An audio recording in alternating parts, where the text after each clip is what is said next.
오늘은 믿음과 순종으로 지켜야 할 자리라는 제목으로 함께 은혜 나누기를 원합니다.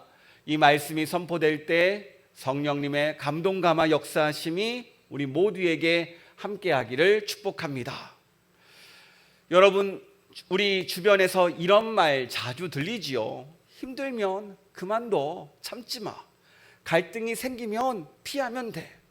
회사 옮기면 되지. 어차피 인생은 짧아. 요즘 세상은 참는 것을 바보라고 이야기합니다. 왜 거기서 버텨? 왜 그 사람과 아직까지 그런 관계를 유지해? 왜 그렇게 미련하게 살지? 심지어 이렇게 이야기할 때도 있어요. 결혼 생활 가운데 힘들면 이혼을 고민하는 것이 당연하고, 마치 관계를 업데이트하듯 모든 것을 쉽게 갈아타는 시대 가운데 살아가고 있습니다. 관계가 어려우면 끊어라. 마음이 힘들면 거리를 둬라. 환경이 나쁘면 바꿔라. 이것이 우리 사회가 말하는 지혜로운 삶의 방식입니다. 그런데 이 방법이 맞을까요? 이 방법대로 살면요, 잠깐은 시원합니다. 그런데 돌아보면 어느 순간 똑같은 문제가 반복되고 있습니다. 더 나아가 내 안의 상처가 더 깊어지더라는 거예요. 만약 우리 삶 가운데 똑같은 문제가 계속 반복된다면 회사에서 힘든 것도, 가정에서 부딪히는 것도 결국 내 안의 미성숙, 내 안의 상처, 내 안의 두려움 때문이 아닐까요? 그래서 오늘 말씀은 우리에게 도전합니다. 네가 힘들어하고 네가 떠나고 싶어하는 그 자리를 지키라고 이야기하세요. 오늘 본문에 나오는 기드온과 300명의 병사들은요, 다른 이야기가 아닙니다. 이들이 무엇을 했다는 게 아니에요. 온전히 자신의 자리를 지킨 사람들의 이야기입니다. 이 자리가 두려워 보이고요, 무의미해 보였지만 하나님은 그들이 자리를 지킬 때 일하셨다라는 거예요. 여러분, 오늘 우리의 삶을 돌아보기를 원합니다. 오늘 내가 서 있는 자리에서 무엇이 문제입니까? 무엇이 나를 부딪히게 합니까? 무엇이 나를 아프게 합니까? 여러분, 오늘 이 시간 도망치고 싶은 마음, 멀어지고 싶은 마음, 깨어버리고 싶은 그 마음을 내려놓고 하나님의 음성을 듣는 이 시간 되기를 축복합니다. 여러분, 기드온 기억하시죠? 하나님께서 그를 뭐라고 부르셨죠? 뭐라고요? 큰 용사. 다 기억하시죠? 우리가 계속 기드온을 가고 있습니다. 그런데 그는 어때요? 강한 용사입니까? 담대한 사람입니까? 아니죠. 여전히 겁쟁이였고 두려움이 많은 사람이었습니다. 하나님의 부르심에 나는 아닌 것 같아요. 계속 의심을 품었고요, 증거를 구하고 증거를 받았음에도 여전히 망설이는 사람이 누구예요? 기드온이에요. 어쩌면 이 기드온은 우리의 모습일지 모르겠습니다. 오늘 하나님께서 이런 기드온을 찾아와서 말씀하십니다. 우리 9절 말씀 함께 읽도록 하겠습니다.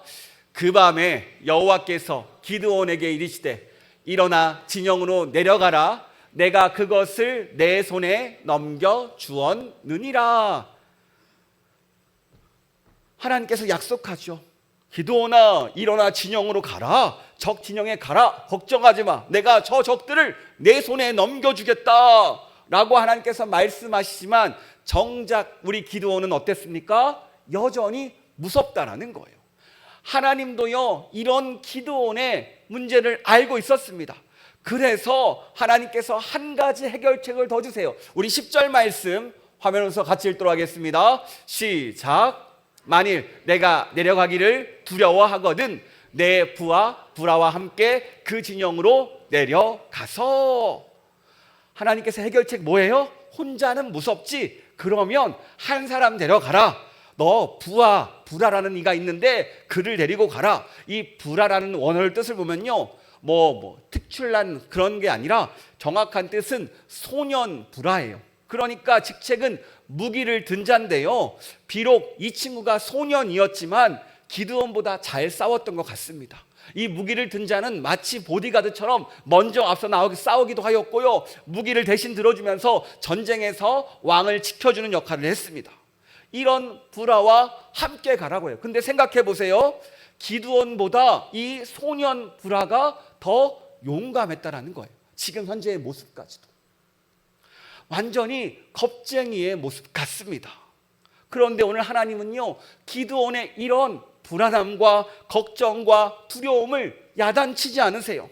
아직까지 못 믿지 못하는 이 기드온을 책망하지 않습니다. 그저 품어주시고 마음도 알아주시고 배려해 주신다는 거예요. 여러분, 바로 이 모습이 우리를 사랑하시는 하나님의 모습입니다. 우리가 분명히 약할 때가 있어요. 흔들릴 때가 있어요. 아무리 내가 마음은 원하는데 육신이 쫓아가지 못할 때가 있어요. 특히 이 여름에 우리는 쉽게 지칩니다. 이제 나가서 무엇인가 해야겠다. 오늘 교회에 못 나오신 여러분도 있을 거예요. 이제 교회 가야지 했는데 막상 나가려고 하니까 문을 열자 날이 너무 더워요. 그래, 다음 주에 가야겠다.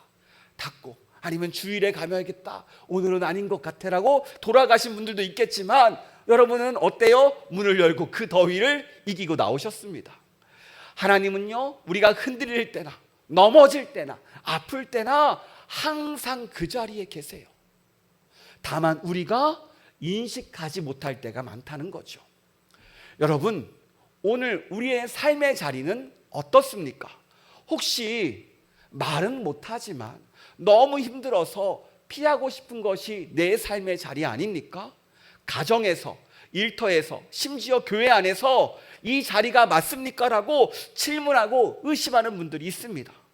이러한 질문에 오늘 말씀이 답하고 있다는 거예요. 여러분, 오늘 말씀을 잘 듣기를 축복합니다. 기드온은요, 브라를 데리고 이제 몰래 적진으로 내려갑니다. 염탐하는 거죠. 그리고 염탐하는데 재미있는 꿈 이야기를 들어요. 우리 13절 말씀 화면을 보면서 같이 읽도록 하겠습니다. 시작.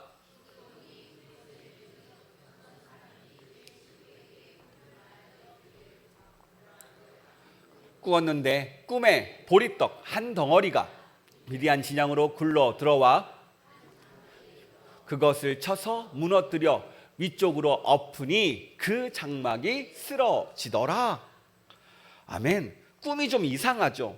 여러분, 보리떡은요, 당시에도 보잘것없던 음식입니다. 그런데 이 보잘것없던 보리떡 한 덩어리가 땡글땡글 들어와서 미디안의 천막을 부딪히니까 이 보리떡이 튕겨나가는 게 아니라 천막이 무너지더라는 거예요. 도저히 이해가 되지 않는 상황이죠. 더 재밌는 것은요, 그 옆에 있던 친구가 이 꿈을 해석해 줍니다.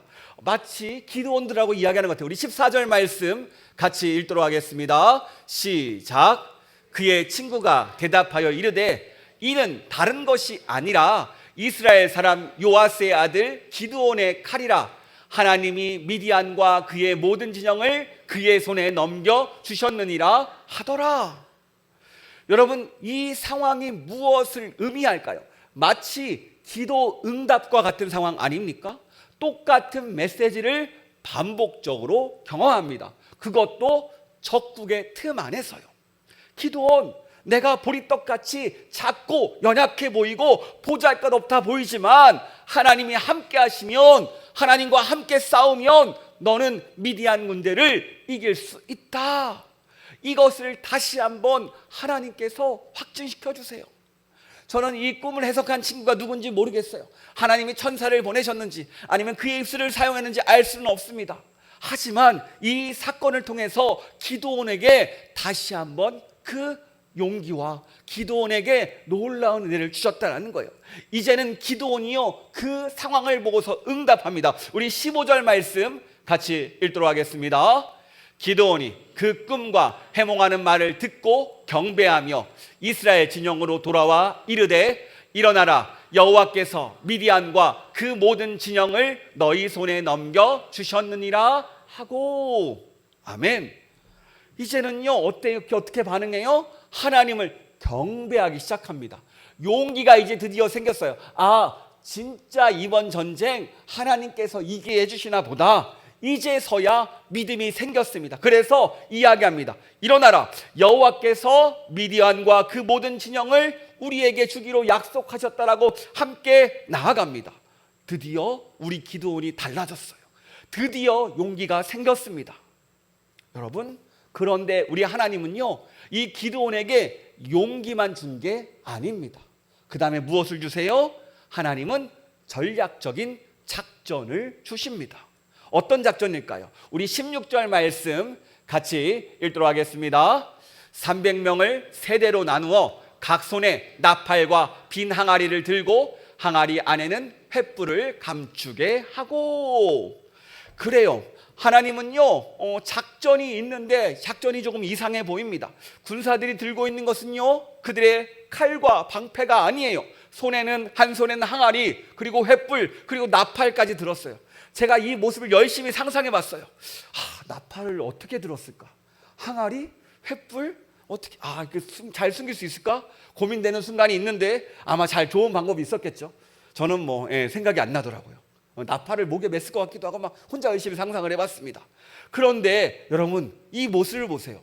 이게 전쟁 나가는 군사들의 모습입니까? 마치 국군의 날 퍼레이드 준비하는 것 같지 않아요? 행사 준비하는 모습 같습니다. 우리 군인이 이렇게 나갑니다. 사람들에게 막 이렇게 보여주는 방식이에요. 도저히 적군과 싸우는 방식이 아니에요. 그렇다면 여기서 질문할 수 있죠. 왜 하나님은 굳이 이상한 방법, 도저히 싸움이 되지 않는 방법을 사용하십니까? 다른 게 아니에요. 기드온과 이스라엘이 싸우는 것이 아니라 하나님이 싸운다라는 것을 이스라엘 민족에게 보여주기 위해서 하나님께서 만들어 가시는 작전이라는 거예요. 여러분, 만약 칼을 들고 300명과 기드온이 칼싸움으로 미디안을 물리쳤어요. 그럼 누가 칭송받을까요? 기드온이 받습니다. 우리 기드온이 용맹하다, 우리 사사가 최고다 라면서 모든 영광과 모든 업적이 기드온이라는 거예요.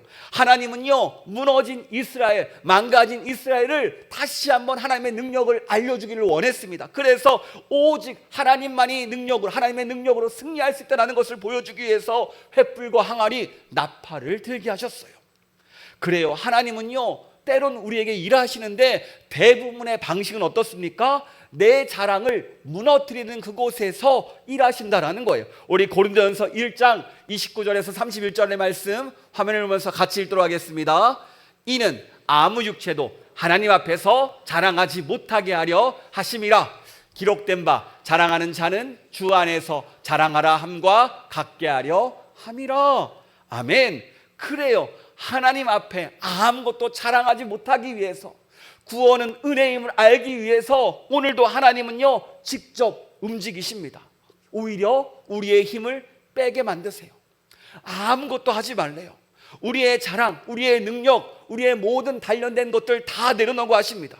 여러분, 믿음이란 무엇입니까? 믿음은 내 생각대로, 내 판단대로, 내 계획대로 하는 게 아니라 온전히 하나님께 맡겨드리는 겁니다. 저는요 어렸을 때 생각했어요. 하나님, 왜 이렇게 합리적이지 않으세요? 제가 아무리 생각해봐도 이 방법은 아닌 것 같아요. 그런데 하나님의 방법은 오히려 비상식적일 때가 많더라는 거예요. 우리가 다른 이들과 다투면 또 싸우고 싶어요. 그런데 어때요? 기도하라고 하세요. 그러면서 기도하는데 싸우지 말라고 하십니다. 그를 이해하라고 하세요. 도저히 이해할 수 없습니다. 내가 어때요? 상황이 안 좋으면 주먹이 나가고 싶은데 어떻게 하라고 하세요? 용서하라고 하십니다. 복수하지 말래요. 이게 무슨 말이 맞습니까? 내가 높은 자리에 올라가면은 사람들에게 내 권력을 보여야 되는데 오히려 섬기라고 말씀하세요. 나의 뜻을 주장하지 말래요. 분명히 내 뜻이 맞는 것 같은데 순종하라고 하십니다. 결과보다 이 과정 가운데 내가 행할 일이 있다고 순종하라고 하세요. 아니, 하나님 왜 이렇게 비합리적입니까? 왜 우리의 생각과 맞지 않습니까? 사회의 통념과 맞지 않습니까? 라고 이야기할 때가 많아요. 하나님, 저는 한참 이야기했습니다. 청년의 시기 때 이해하지 못했어요. 하나님, 이건 아니죠. 이건 너무 비효율적 아닙니까? 너무 비합리적이에요. 더 좋은 방법이, 이 방법이 더 좋잖아요 라고 이야기했던 적이 많아요. 그런데 이 순간 하나님은요 우리에게 질문하십니다. 그래, 알고 있어. 그런데 그게 네 방법이잖아. 그게 네 생각이잖아. 나는 그렇게 생각 안 해. 내가 이해할 수 있을 때만 순종하겠니? 아니면 말씀을 믿고 순종하겠니? 이런 질문이 찾아온다라는 거예요. 여러분, 어떻게 하시겠습니까? 내 생각이 아무리 더 합리적으로 보이는데 말씀은 반대로 가라고 할 때가 있어요. 이 신앙 가운데 고민의 순간이 반드시 찾아옵니다. 어떻게 해야 됩니까? 오늘 하나님께서 우리에게 쥐어주신 무기가 뭐예요? 바로 칼과 방패가 아니라 항아리와 횃불, 나팔이라는 거예요. 이 횃불이 무엇입니까? 이 무기들이 무엇을 말해요? 하나님의 말씀을 뜻합니다. 우리는 이 순간 믿음의 사람이라면 말씀을 택하는 거예요. 분명한 것은요, 말씀을 택하는 그 순간까지 가는 과정이 쉽지 않아요. 왜냐하면 내 생각을 내려놓는 것 자체가 어려워요. 내 생각이 맞는 것 같은데 이것을 어떻게 내려놓습니까? 그런데 일찍 내려놓고 주의 말씀을 따를수록 결과는 빨리 나옵니다. 아무리 생각해도 이게 더 좋은 것 같아요 하는데 기도하는데 다른 마음을 주신다라면, 오늘 기드온처럼 여러 가지 상황을 통해서 다른 메시지를 동일한 말씀으로 주신다라면, 응답을 주신다라면 우리는 그쪽으로 따라가는 게 맞는 거예요. 분명히 그 길 가운데 하나님이 계획하신 더 큰 축복과 계획이 있다라는 겁니다. 여러분, 혹시 내 삶의 자리 지키기 버겁지는 않으십니까? 때로는 의미 없어 보이기도 합니다. 내가 왜 여기 있는지 모를 때가 있어요. 그런데 오히려 그 자리에 내가 서 있는 게 하나님의 전략일 수 있다는 거예요. 세상은 끊임없이 이야기하죠. 결혼도, 관계도, 교회도, 사명도 헤어져라, 떠나라, 그만둬라고 이야기합니다. 그런데 하나님 오늘 전혀 다른 방법으로 이야기하세요. 네가 그 자리를 지켜야 된다. 그 자리에 서 있기만 하면 내가 일하겠다라는 거예요. 여러분, 하나님의 관점은요, 우리와 달라요. 왜 이렇게 다르게 이야기할까요? 여러분, 분명한 것은 하나님께서 역사하시는 순간은 하나님의 말씀에 순종할 때라는 거예요. 자, 따라해 볼까요? 말씀에 순종할 때 하나님이 일하신다. 아멘. 이것을 우리에게 알려주고 있습니다.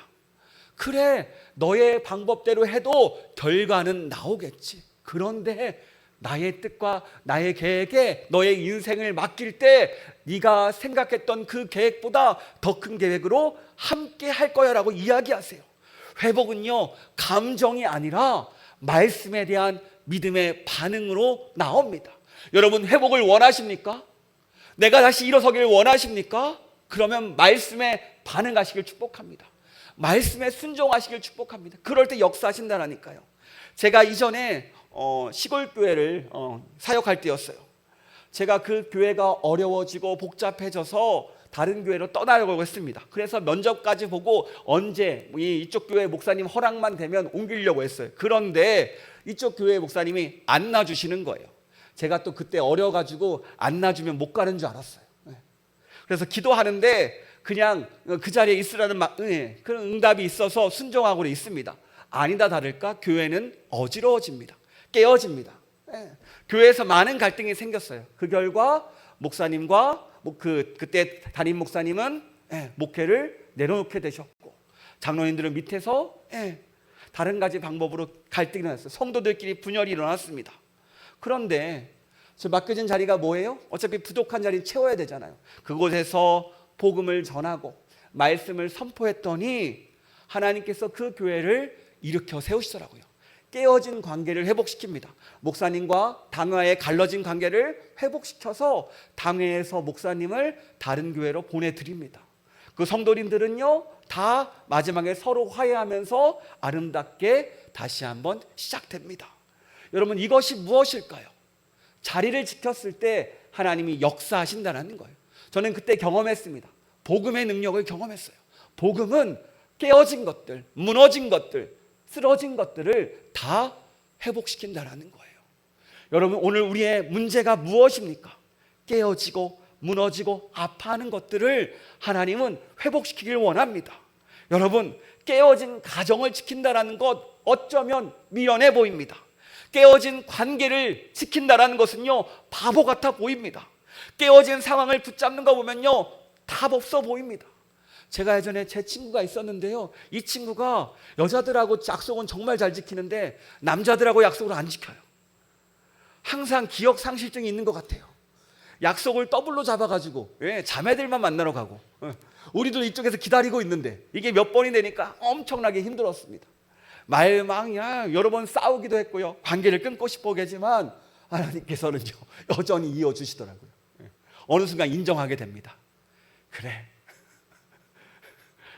여러분, 때로는 이러한 모든 것들이 의미 없어 보입니다. 하지만 내가 그 자리를 지킬 때 하나님은 말씀하세요. 네가 그 자리를 지킬 때 내가 너를 통해 이룰 일이 있다. 분명한 것은요, 주님 너무 힘듭니다. 너무 아픕니다. 너무 답답합니다. 왜 이렇게까지 해야 됩니까? 왜 이렇게까지 자리를 지켜야 됩니까? 내가 예수님 믿는다고 이렇게까지 해야 됩니까? 라고 이야기하는데요, 정말로 하나님께서 오늘 말씀하세요. 그래, 그 자리가 너의 자리다. 지금 있는 그 자리가 네가 지켜야 될 자리고 네가 서야 될 자리라는 거예요. 그러면서 말씀하시는 겁니다. 그 자리에 내가 너와 함께 하겠다. 그 자리를 지키면 그 자리가 나 혼자의 자리가 아니라 하나님과 함께하는 자리라는 겁니다.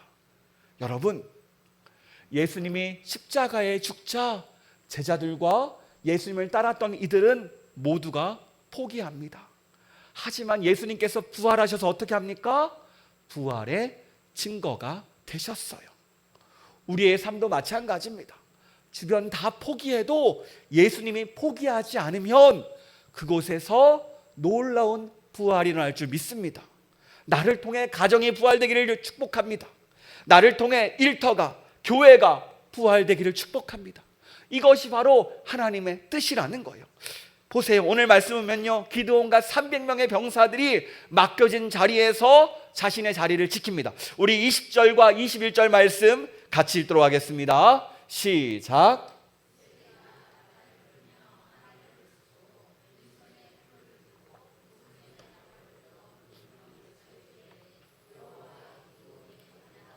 각기 제자리에 서서 그 진영을 에워싸매 그 온 진영의 군사들이 뛰고 부르짖으며 도망하였는데, 아멘.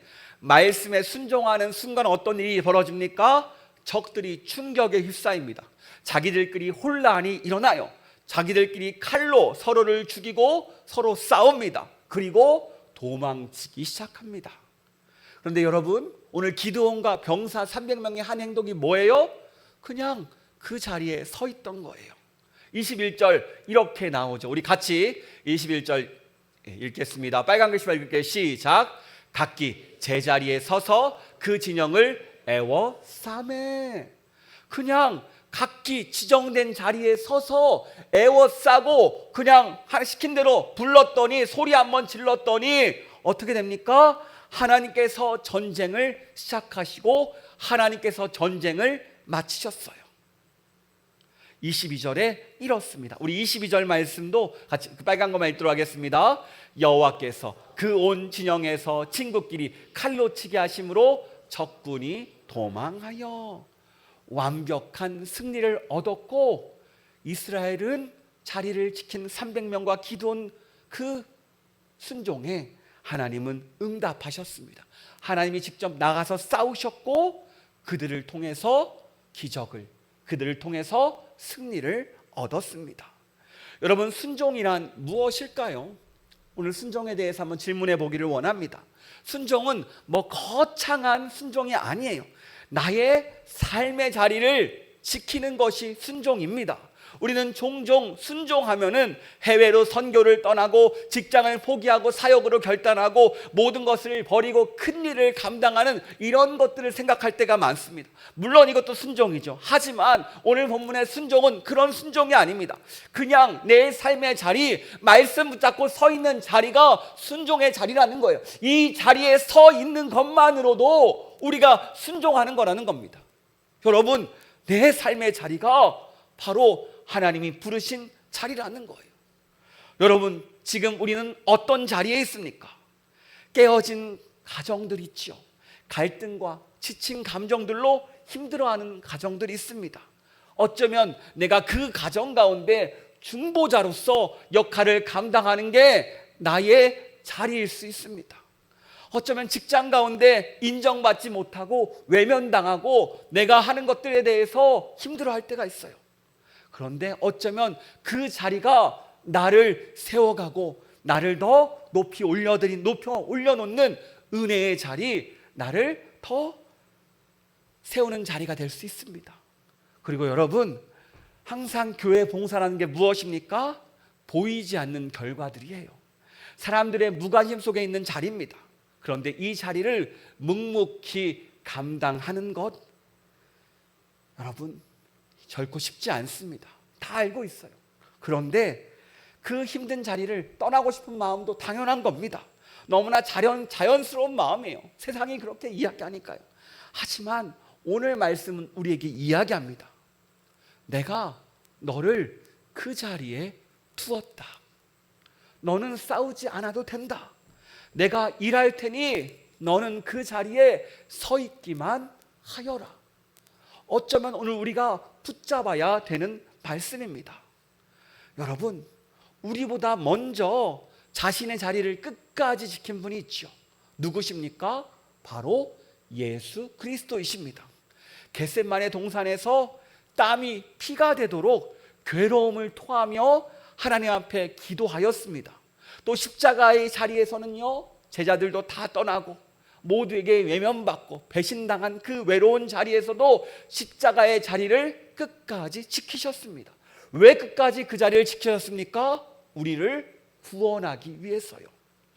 예수님께서 십자가를 지시며 그 자리를 지키셨기 때문에 오늘 우리가 이 자리에 나와서 예배할 수 있게 되었습니다. 한 알의 밀알이 땅에 떨어져 썩어 죽었더니 우리가 회복되었습니다. 이게 바로 구원의 은혜이고 구원의 열매입니다. 여러분, 오늘 말씀은 우리에게 이야기합니다. 너의 자리를 지켜라. 순종이 다른 게 아니라 너의 삶의 자리를 지키라는 거예요. 여러분, 힘든 거 알고 있습니다.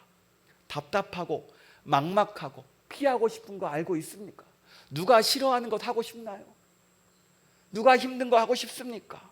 그런데 오늘 말씀은 이야기합니다.